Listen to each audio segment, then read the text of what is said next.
Olá, tudo bem, pessoal do oitavo ano? Aqui o professor Gustavo mais uma vez, com as aulas de língua portuguesa.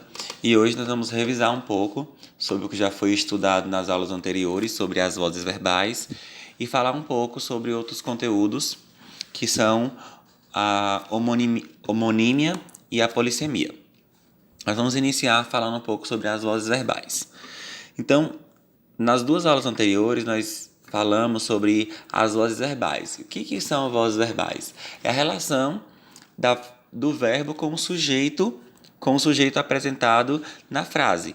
Então, voz verbal, a gente tem três tipos de vozes, que são as vozes ativas, passivas e reflexivas. Então, cada uma desses tipos de voz, ela tem uma relação diretamente com o sujeito e o verbo da frase. Na voz ativa, como já foi dito, e quem tiver com alguma dúvida ainda, recorra aos vídeos, me pergunte, o sujeito é o agente da ação, a atividade ou estado. Então, o sujeito que pratica a ação verbal.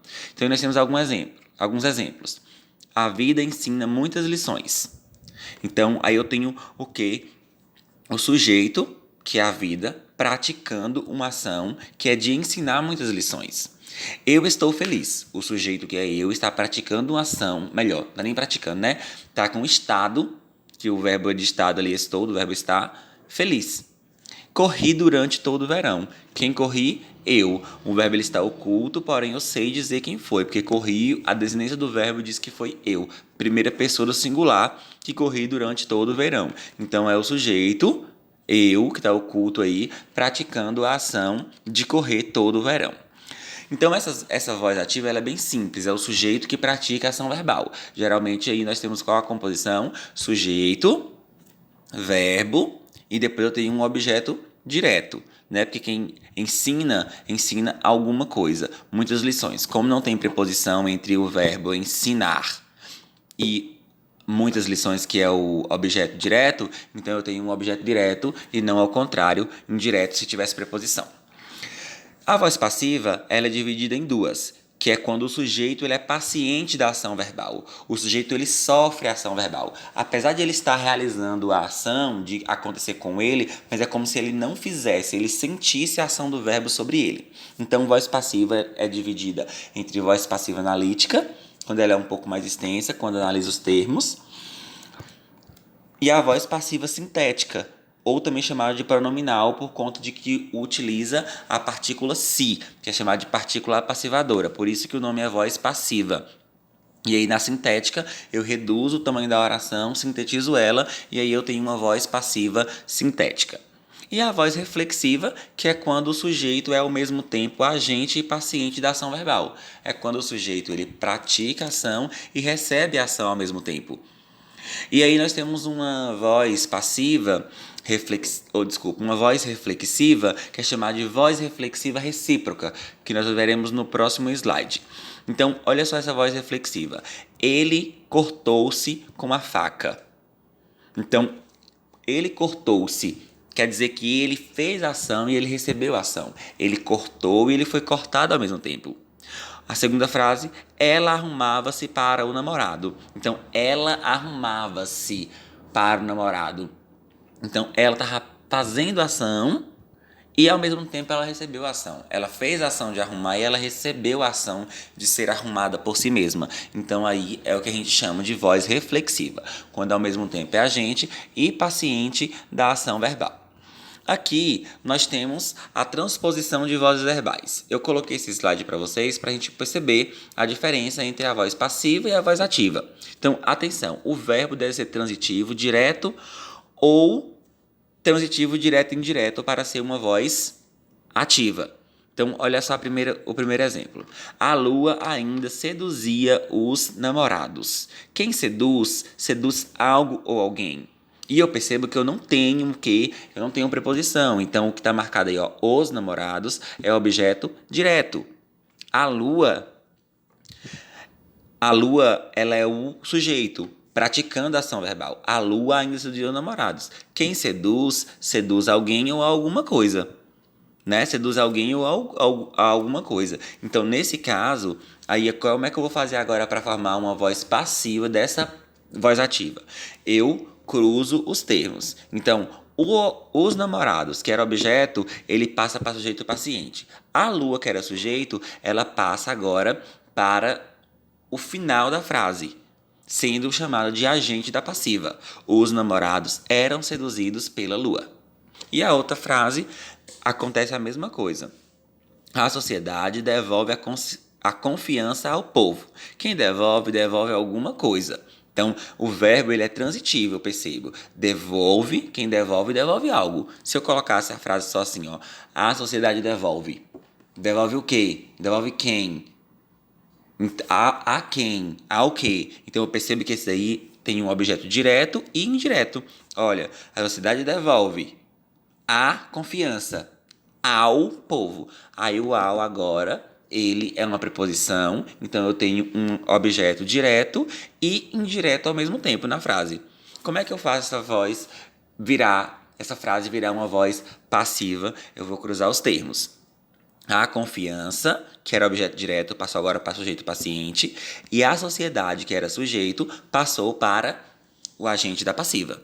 Então, a confiança ao povo é devolvida pela sociedade. Essas duas frases aí, os namorados eram seduzidos pela lua, a confiança ao povo é devolvida pela sociedade, vocês percebem que eu tenho o quê? Uma locução verbal.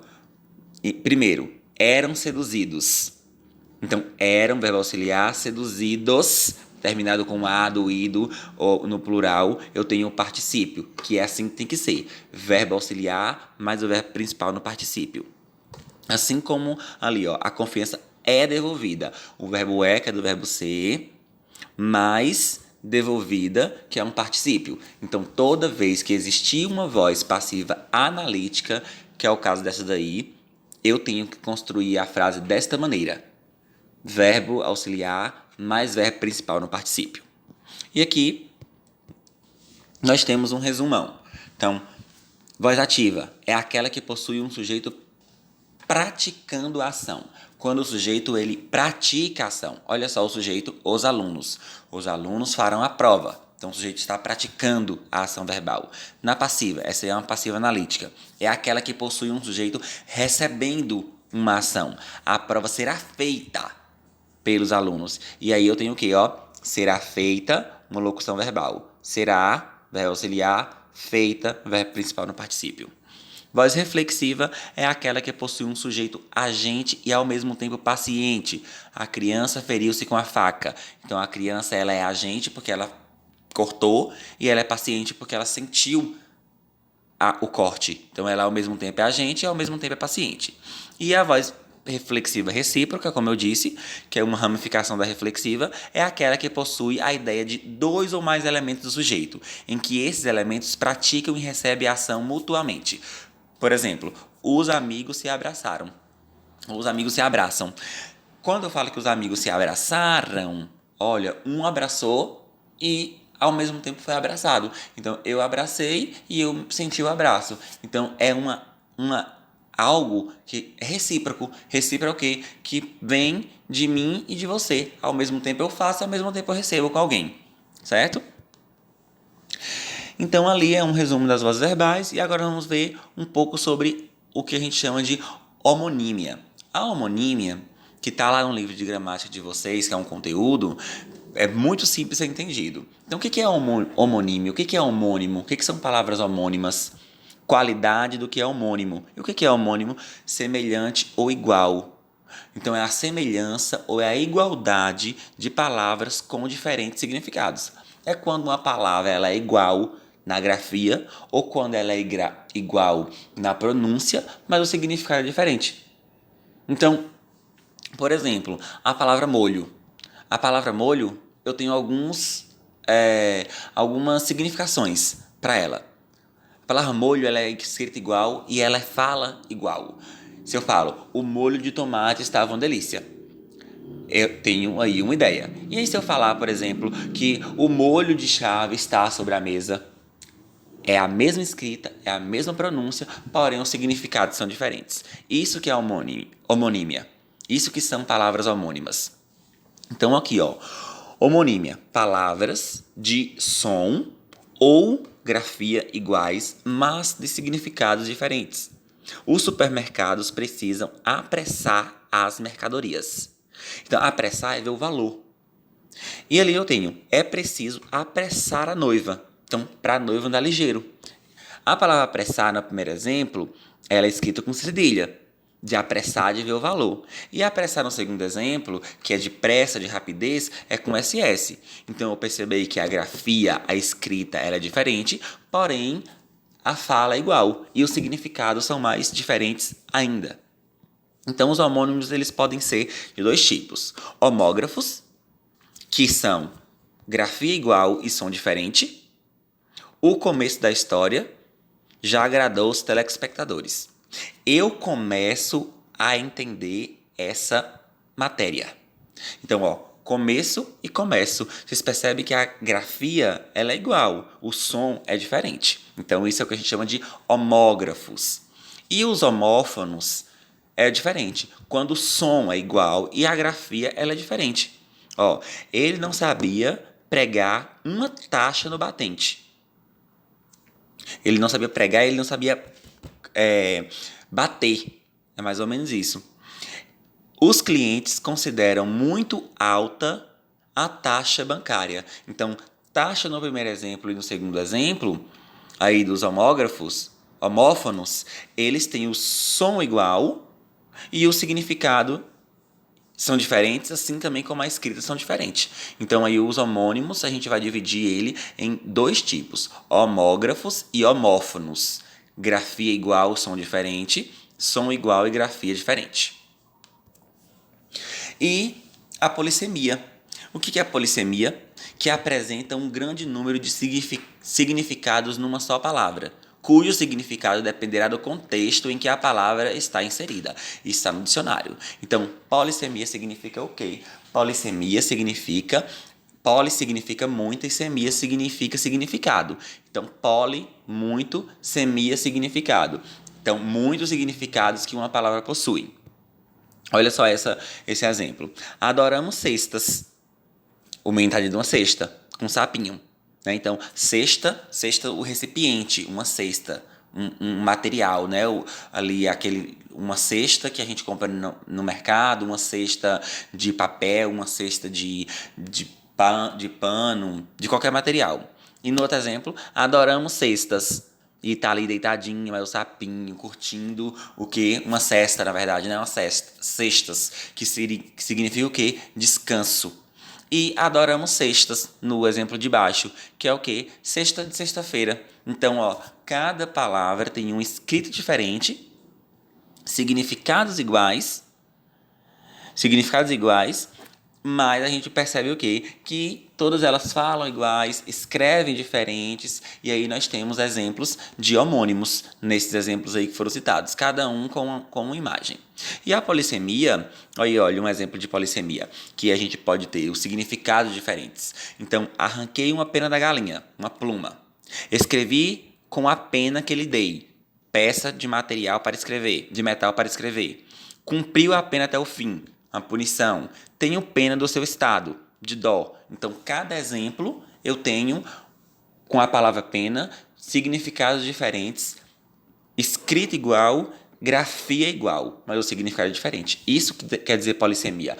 Poli quer dizer muito, semia significados. Muitos significados que uma palavra pode ter, dependendo do contexto que estiver inserida. E a polissemia ela pode gerar ambiguidade, porque a polissemia é mais de um significado e a ambiguidade é mais de uma interpretação para aquilo. Exemplo, as velas do barco estavam bem ajustadas. Então, vela pode ser a vela do barco, pode ser a vela de acender. A boca da garrafa de cerveja está com ferrugem. Então, boca da garrafa, boca do ser humano, de um órgão do corpo humano, como é que é? E lá embaixo eu tenho uma ambiguidade. Por exemplo, o que é a ambiguidade da interpretação? Eu vi o cachorro do seu pai. Eu estou falando com alguém. Eu vi o cachorro do pai ou eu vi o pai que é um cachorro? O outro, por exemplo. Matei o porco do meu tio hoje. Eu matei o porco, o animal do meu tio, ou matei o meu tio que eu acho que é um porco? Jamais isso acontecerá, né, gente? Cuidado com os exemplos. Então, aí eu tenho, por exemplo, Maria e Marina discutiram em frente à sua escola. A escola era de Maria e Marina, de João e Marina. Não foi que eu tirei Maria, gente? Vi o M ali junto com A no exemplo e falei. Então, João e Marina discutiram em frente à sua escola. A escola era de quem? A escola era de João e e Maria, Mariana, de João e Mariana, ou era sua? A mãe de Pedro entrou com seu carro na garagem. O carro era de quem? De Pedro ou da mãe? Então, é isso que é a ambiguidade, polissemia e os homônimos, que nós vamos ter atividades sobre eles. Então, um abraço, fiquem com Deus. Qualquer dúvida, estou à disposição.